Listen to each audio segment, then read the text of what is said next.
कर्जत तालुक्यातील अरुणोदय दूध संकलन केंद्राच्या वतीने दूध उत्पादक सभासदांना आमदार रोहित पवार यांच्या हस्ते बोनसचं वाटप करण्यात आलंय।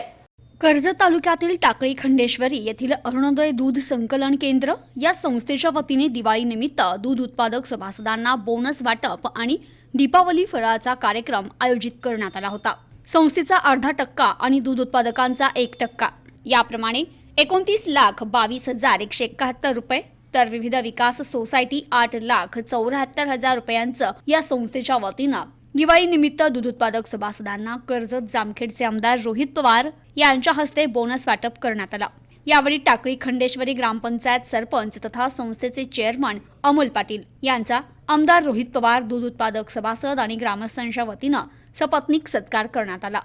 यावेळी काँग्रेसचे कर्जत तालुका अध्यक्ष किरण पाटील, राष्ट्रवादीचे जिल्हा उपाध्यक्ष रघुआबा काळदाते, माजी सरपंच डॉक्टर सागर ढोबे, कृषी उत्पन्न बाजार समिती संचालक विजय भंडारी, राम कानगुडे, संग्राम पाटील, पोपट खोसे, चिंचोली काळदातचे सरपंच बापूसाहेब काळदाते, डिक्सरचे सरपंच जयसिंग थेटे, राजेंद्र डुबल, मनोज खेडकर, शिवाजी पाटील, बंटी यादव, विनोद राऊत, संतोष भोसले यांच्यासह दूध उत्पादक शेतकरी, ग्रामस्थ उपस्थित होते। यावेळी बोलताना आमदार रोहित पवार म्हणाले, दिवाळीच्या तोंडावर आलेला बोनस कुटुंबियाला दिलासा देणारा ठरतो। अरुणोदय या संस्थेचं काम उल्लेखनीय आहे। मतदारसंघात बहुचर्चित असलेली तुकाई उपसा सिंचन योजनेसाठी आपण वाढीव निधी आणून दिला। तुकाई योजना आपण कुठेही थांबवलेली नाही। उलट माझ्या विरोधकांनी MIDCचा प्रस्ताव दाबण्याचं काम केलं। त्यांना विकास कामांवर स्थगिती आणण्याशिवाय दुसरं काम जमत नाही, हे सर्व जनतेला माहिती आहे। दुष्काळ जाहीर करावा म्हणून मंत्र्यांशी चर्चा करून पाठपुरावा केला। पुढील काळात विकासाची कामं सुरूच राहतील, मात्र MIDC प्रश्न देखील लवकरच मार्गी लागेल असं ते म्हणाले।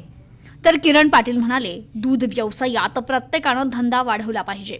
त्यावर प्रक्रिया करणारे उद्योग निर्माण झाले तरच आपण दूध धंद्यात आपलं लक्ष केंद्रित करू शकता। व्यवसाय करताना स्पर्धा लागली पाहिजे, मात्र यात दूध उत्पादक शेतकऱ्यांचं आणि संस्थेचं हित पाहणं देखील गरजेचं आहे।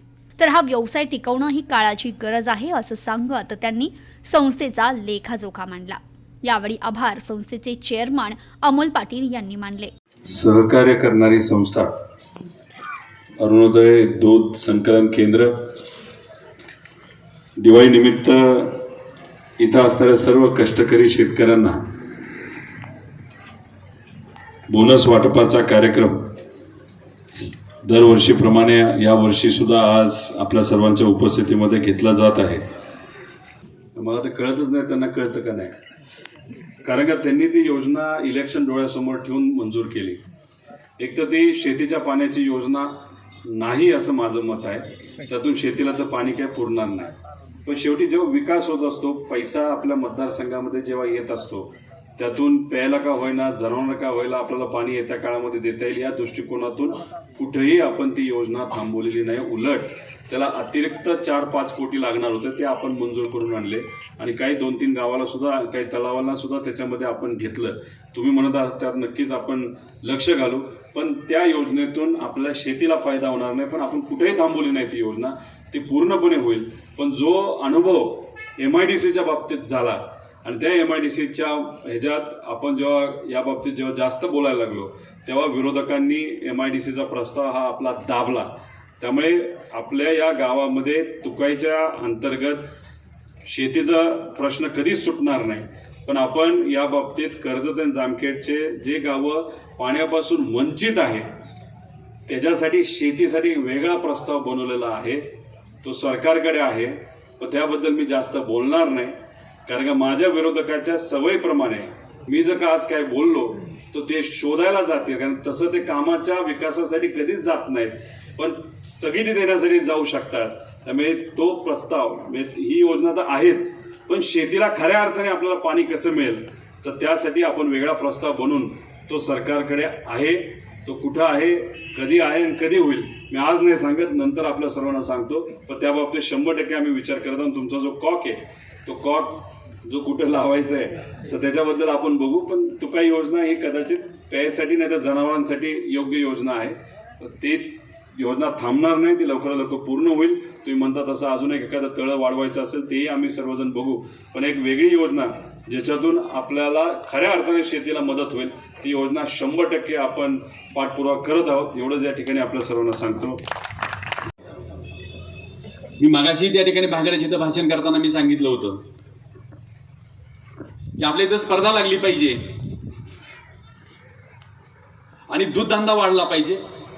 आता नुसता दूध धंदा वाढून दादा चालणार नाही, तर त्या दूध धंद्यावरती प्रक्रिया करणारे उद्योग सुद्धा या ठिकाणी निर्माण झाले पाहिजेत. आणि मग प्रक्रिया करणारे उद्योग जर या ठिकाणी निर्माण झाले तरच या ठिकाणी आपण या दूध धंद्यामध्ये आपलं हब किंवा आपण त्याच्यामध्ये लक्ष केंद्रित करू शकतो. आता बरेच जण दादा तर तुमच्याकडे बघून म्हणतात की दादा आम्हाला बोलत नाहीत, दादा थांबत नाहीत. मी दादांकडे पाहतो एक व्यावसायिक म्हणून ते राजकारणामध्ये आलेले आहेत. अगोदर व्यावसायिक आणि मग राजकारणामध्ये. तसं दादा मला सांगायचा मुद्दा असा आहे की आमच्या तरुण पोरांनी याच्याकडे व्यवसायाकडे लक्ष दिलं पाहिजे आणि मग या ठिकाणी राजकारणामध्ये आलं पाहिजे. दादांपाशी बसल्यानंतर ह्याच्या कुरघोड्या कर त्याच्या कुरघोड्या कर ही न सांगता दादा मी काय करू, मी ह्या उद्योगामध्ये जाऊ का, मला तुम्ही काय मार्गदर्शन करता. मला 100% खात्री आहे या देशातल्या कुठल्याही कानाकोपऱ्यात फोन लावण्याची ताकद या दादांमध्ये, कुठल्याही देशाच्या कुठल्याही कानाकोपऱ्यामध्ये एखाद्या व्यवसायासाठी एखाद्या उद्योगधंद्यासाठी फोन करण्याची ताकद आहे. म्हणून मी या ठिकाणी म्हणतो की आपण नशीबवान आहेत की एवढं मोठं व्हिजन असणारा माणूस आज कर्जत जामखेडला आमदार म्हणून लाभलेत. अशी लोक मोजकीच असतात आणि त्याच्यामध्ये आपल्याला मर लागलाय म्हणून आपण नशीबवान आहेत. आता आपल्या इथं कुठलीही गोष्ट केली की त्याला 2 भाग. आता कुठं पाहिलं व्हॉट्सअप फेसबुक त्याच्यावर नुसतं वार चालले. विकासावरही कोणी बोलायला तयार नाही. कार्यकर्त्यांनी मगाशी दादानी सांगितलं की कुठल्याही पक्षाचा कार्यकर्ता त्याचं काम केलं पाहिजे. अलीकडे बोनसचा विषय वेगळा येतोय. सहकारी संस्था खाण्याचाच मार्ग झालाय, सहकारी संस्था टिकवत नाहीयेत. मी आमच्या वडिलांचा दादा एक आदर्श सांगेल, जेवढं काही कमिशन यायचं ना डेअरीचं 1 रुपया कमिशन, त्या कमिशनचं खातं वेगळं होतं हे सगळ्या गावाला माहिती. त्या खातं कमिशन म्हणजे कमिशनचं खातंच वेगळं. आणि मग ज्याला कोणाला गरज लागेल उचलीची तर त्याच्यावरती चेक लिहून द्यायची.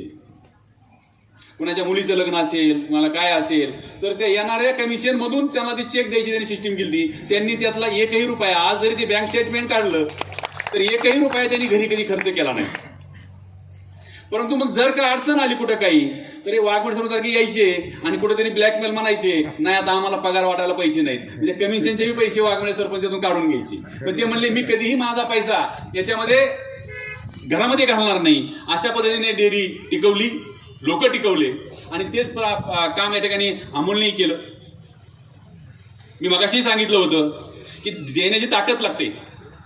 येणाऱ्या रुपयामधले 50 पैसे परत लोकांना माघारी दिलेत. येणारा काळ हा वाईट आहे. या डेअरीवाल्याला चेअरमनलाही सांगेल तुम्हीही जास्त एकमेकांमध्ये स्पर्धा लावून घेऊ नका, दुष्काळ पडणार आहे. आणि उद्या पुढे बसणारे लोकही परत एखादं हसणार आहे, म्हणणारे आम्हाला माहित होतं. ज्यांनी डेअरी बंद केली ते बोलतायत. म्हणून या ठिकाणी या बोनसच्या रूपाने दादा संगमनेरमध्ये असेल तुमच्याकडे असेल की सहकारी कारखान्याचे पैसे आले, दूध संघाचे पैसे आले की त्या ठिकाणच्या लोकांची बाजारपेठ खुलती, तिथली बाजारपेठ चलती आणि दिवाळी लोकांची ह्याच्यामध्ये होती. आजही माझ्या हिशोबाने बोनस वाटप हे आपला 29,22,171 रुपये. याच्यामध्ये संस्था वाटप 9,74,027 आणि सभासदांची कपात 19,28,174 आणि कंपनीच ही डेअरीचा टर्नओव्हर वर्षाचा 6,19,21,464 एवढा टर्नओव्हर झालाय. म्हणजे एवढे पैसे गावामध्ये आलेले आहेत आणि याच्यावरती दूध धंद्यावरती गावाची अर्थव्यवस्था चालते. प्रतिनिधी मोहम्मद पठाणसह नयूम पठाण, न्यूज टुडे 24, कर्जत, अहमदनगर. अरे एवढ्या वेळेपासून काय लिहितोयस? अगं सारे प्रोडक्ट्स जे मी सॅमसंग फॅब ग्रॅब फेस्ट मधून विकत घेईन. एवढी मोठी लिस्ट? जर ऑफर्स इतके सारे आहेत तर लिस्ट पण मोठी असणारच ना. या फेस्टिव्ह सीझन मध्ये मिळवा up to 27.5% cashback. Free Galaxy S23 ultra selected TVs वर स्पेशल बेनिफिट्स 21,000 पर्यंत. फ्री प्रॉडक्ट इन्शुरन्स आणि खूप काही. विजिट करा Samsung Smart Plaza, Ram Agency, Market Yard, Navi Peth, Savedi, Ahmednagar आणि मिळवा amazing fab grab fest offers. अटी लागू.